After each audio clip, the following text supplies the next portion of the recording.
What's happening, fam? L.A.R. movement still moving. Subscribe or die trying. You see the thumbnail.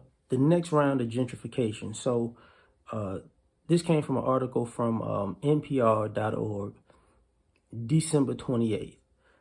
Housing prices are going up, and there are black people who caught up in the mix.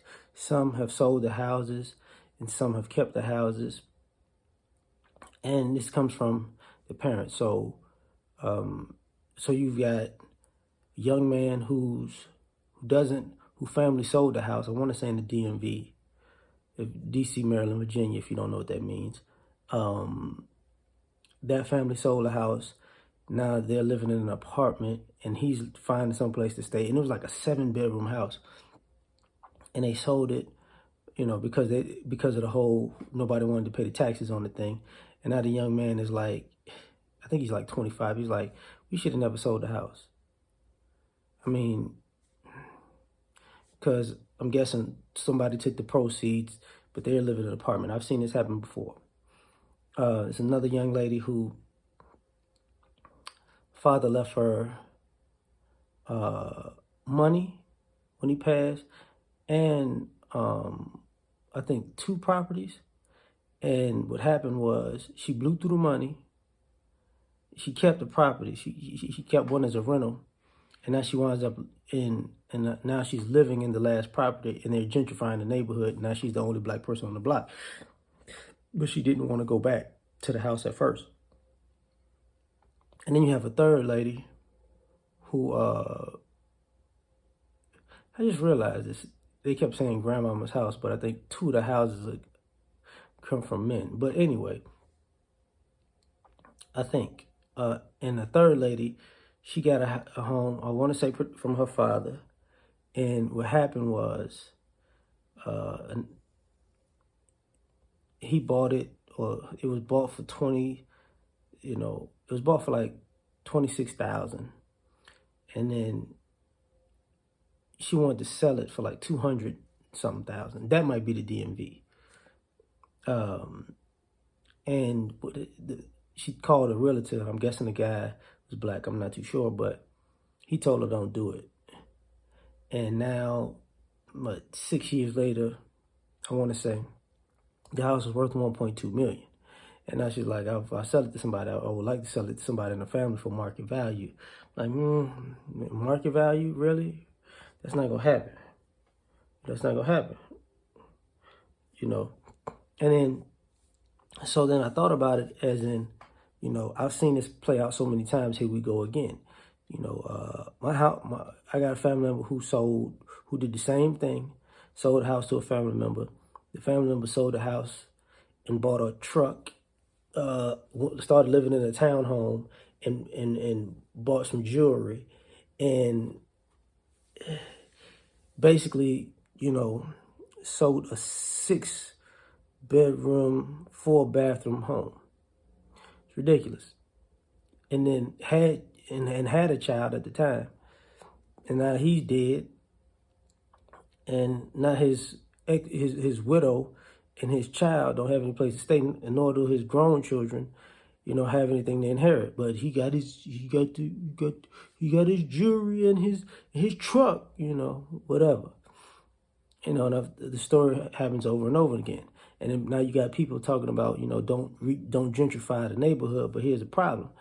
Talked about this a while back, where even in Chicago, one of my best friends, he got into real estate. He became a realtor, and they were buying up properties everywhere in Chicago, and he said, well, they're gonna have to buy it in our old neighborhood because there's nothing else left. And he would tell people, you got to buy it there, and they'd be like, well, no, I don't, and he was basically saying you can wind up buying these houses for $40,000, and in a few years it'll be worth $200,000.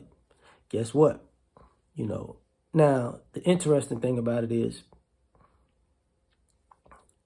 now you're seeing how bad decision making is coming into play, because if you sell a house, I got another family who sold a house, to a younger white couple, but the younger white couple's parents actually paid for the house cash.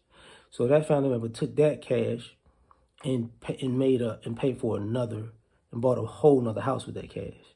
Now that's the thing to do if you're trying to downsize, because that house was a 6 and 4, like 6 bedroom, 4 bath too.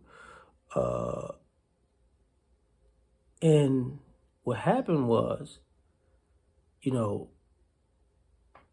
you're seeing people who don't buy another house. They buy stuff. They buy trips. They buy, handbags and fancy clothing and items that make you feel luxurious, and they wind up broke.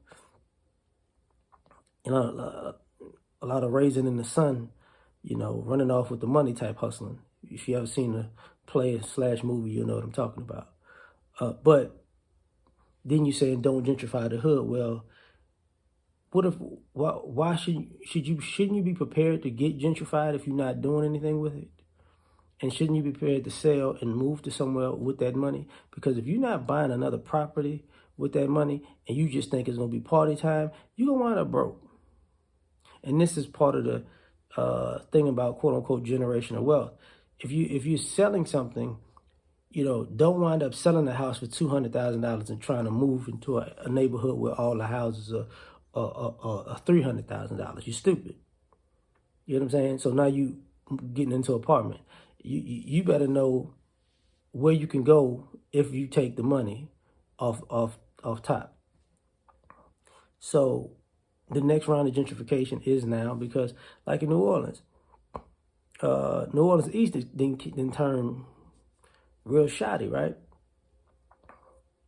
And it's been that for a minute, but it didn't used to be like that.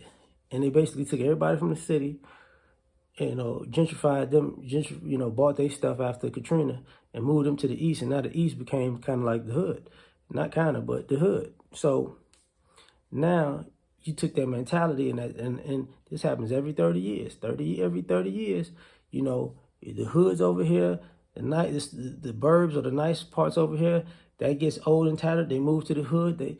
You get gentrified. They build it up. Then you're like, I can't believe it's so nice out here. You didn't take care of it, so how did you know? And then you move to their burbs, and they get their money back. It's a nice little hustle that keeps working over and over again. But it's the next round. You tell me who gonna get screwed. So painting on houses ain't gonna help. Just saying. Like, share, subscribe, or die. Try and catch you on the next one. Peace.